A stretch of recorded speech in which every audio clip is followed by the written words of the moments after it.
Going to a football match in the middle of pandemic feels like an undergoing endurance test. In a reality TV show, a pre-match message instructs me to arrive at Hampden Park in Glasgow 3 hours before Scotland kick off against Czech Republic.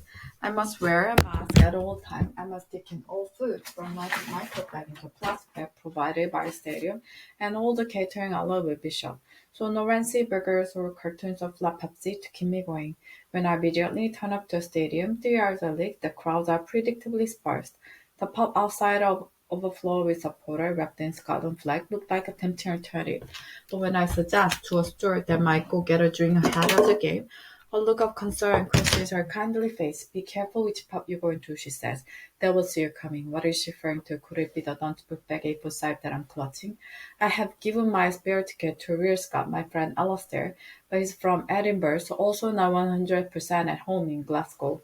We decide to take the advice and skip the pub. Inside the stadium, we encounter a van in the loudest tartan suit I've ever seen, including a tiny tartan clutch bag. I pose for a photo with him, and then he tells me I had it tailor-made, son. It fits me like a glove. It is not just COVID regulation that make this unique and peculiar tournament. Euro 2020, as we first insist on calling it, has also become sucked into the culture wars. National football team has symbol of the nation, but that is not a straightforward task at a time when national identity is so fiercely contested. The pressing issue for Scotland is independence. For England, it is race.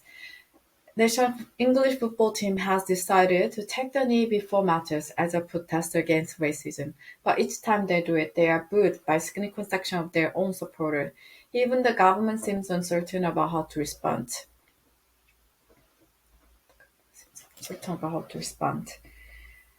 Even the National Football English, even after hesitating for a while, Boris Johnson Prime Minister condemned the booing and urged fans to keep behind the team, but two members of his cabinet, Jacob Rees-Mogg and Priti Patel, defended the protest, with Rees-Mogg suggesting that the protesters are not expressing racism but condemning the Marxist or Black Lives Matter movement. Patel, brought some security, accused the player of indulging in gesturing politics. Players from the England team, whose pre-game press conferences are normally confined to discussing tactics, injuries, and the atmosphere inside the camp, and now being asked to react home security.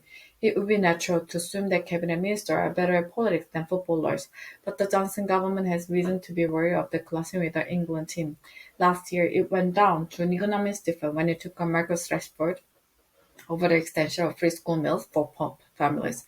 Manchester United and England forward mobilized 1 million signatures behind the petition and forced the Johnson government to change tack. No, none are willing to take him in public. English national football,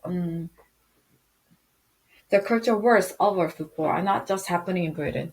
When the multiracial Belgian team took the knee in Russia ahead of their opening game in the tournament, they were also booed by the crowd. Doubtless the Russians also protesting against Marxism, but Viktor Orban, Prime Minister of Hungary, one of the host nations for Euro 2020, had defended fans who boo visiting team that take the knee, saying the Hungarians see the gesture as a provocation. Orban is himself a right-wing provocateur who has become a hero to the Trumpist right in America by issuing frequent warning about alleged dangers of Europe being flooded by Muslims.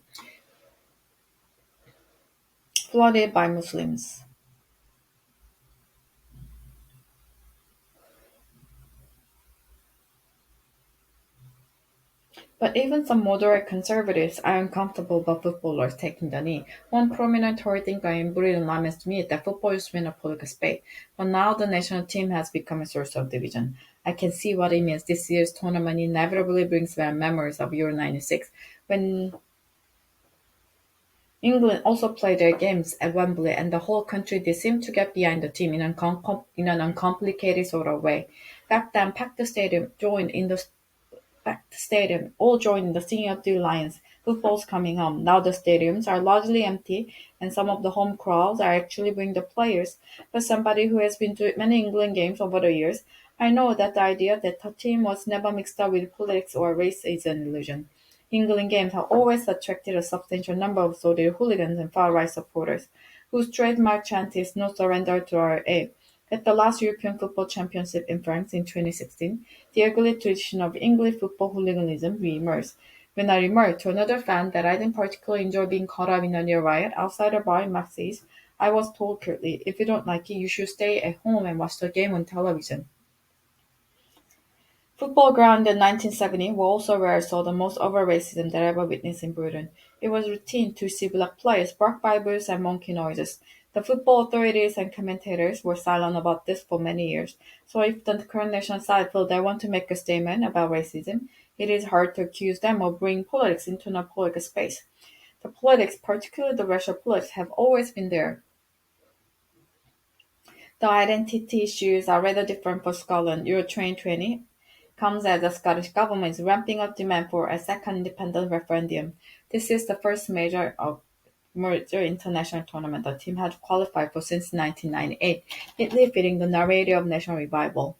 Arriving in Scotland for the for the first game of the tournament, I find the local paper full of optimism. In recognition of the enormity of the occasion,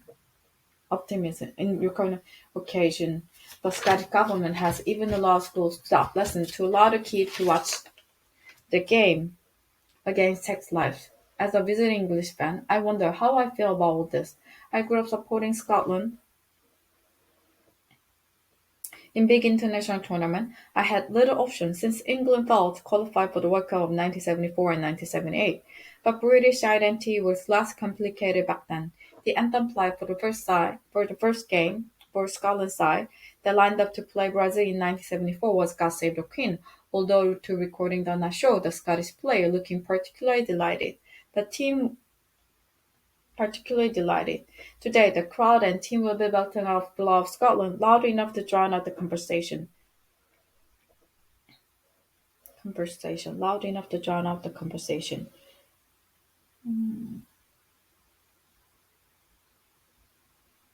Either.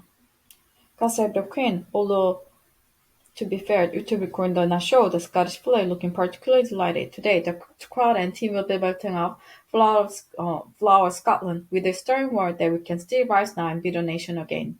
When Scotland qualified for the World Cup in 1973, there were more than 90,000 people inside Hampden. But today, thanks to COVID, it's a little over 9,000. Far from the Jets' return to the big time that has been advertised that has been advertised.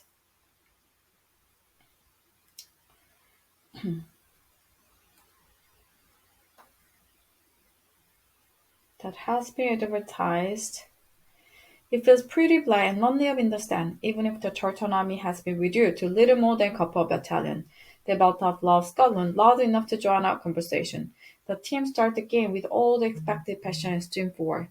Their captain, Andy Robertson, can be seen gesturing to his player to calm down, then the tech score and the air is sucked out of the stadium. At halftime, which I choose spend in the toilet next to the hand dryer, the warmest spot in Hampden, there's hopeful chatter around the urinal that Scotland might still be able to turn this round, but early in the second half, football history is made by the Czech. Patrick Schick, the team centre forward, gets the ball on the halfway line and floats the ball over the Scottish goalkeeper into the net. It is one of the most brilliant goals any of us will ever witness. The crowd is now totally silent, apart from a tiny group of cheering Czechs on the other side of the stadium and a group of children near me who continue happily shouting for Scotland, while the other around them was frozen in horror. After the match, Alastair reminds me that Scottish fans are used to bitter disappointment, making the national football team a symbol of the nation is a double-edged sword. We imagine them scoring wonderful goals and celebrating the fan, but what if your goalkeeper floundered and flown his back and tangled up in the net? Euro 2020 has already delivered humbling setbacks for two football-mad populist leaders.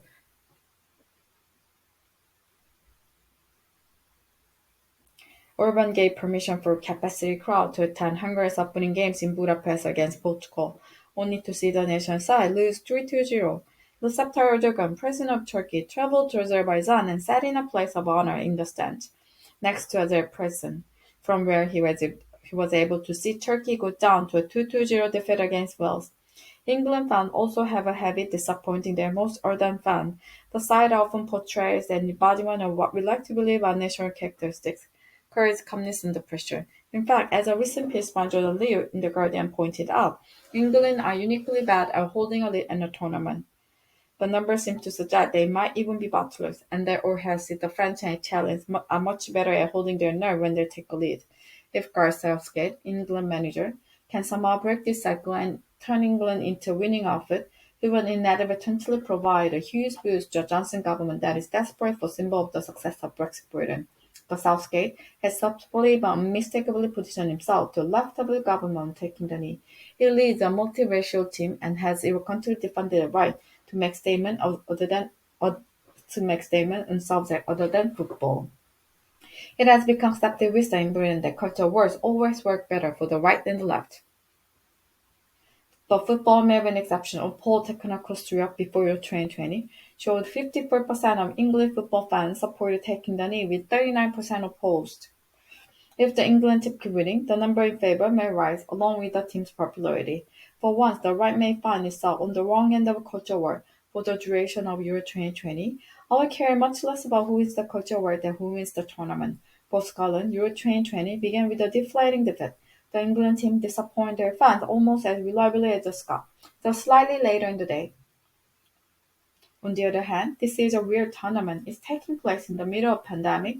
The stadiums are quarter full, and England uniquely bad at holding stadium quarter full, and England are playing half Disney. I am allowing myself to for the weirdest outcome to lot, an England victory.